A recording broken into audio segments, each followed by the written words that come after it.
Că merită păcavăr semnul parental. Hip-hop real, cei comerciali e ca marfa de bazar. Iar compilația asta n-o găsești pe inventar. E pe YouTube, normal, în hip-hop-ul românesc a vendit tăti. Știi ce zic? Face records București, în rest mai nimic. M-a săturat să vă explic de când eram ca vârstă mic că talentul e de fapt aleatoriu răspândit. Beat-ul nu e al meu, poți să zici că e ciordit, însă fiecare vers e unic.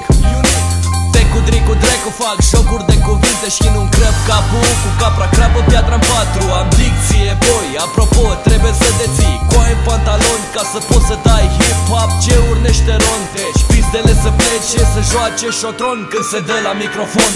După cum a spus, eu cu băieții mei, rapper, b-boy, MC și DJ, invităm toate târfele să facă un BJ. Pentru invitație criticați, dragii mei. După cum a spus, eu cu băieții mei, rapper, b-boy, MC și DJ, invităm toate târfele să facă un BJ.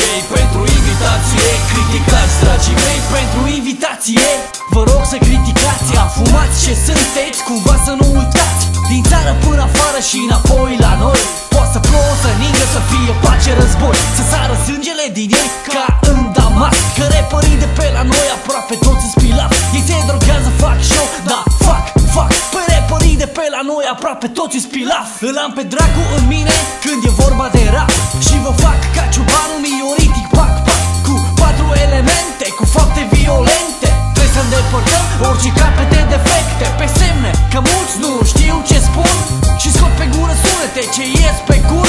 Dar totul a început când eram puștan, după ani și ani, din nou în govândare. După cum a spus, eu cu băieții mei, rapper, b-boy, MC și DJ, invităm toate târfele să facă un BJ.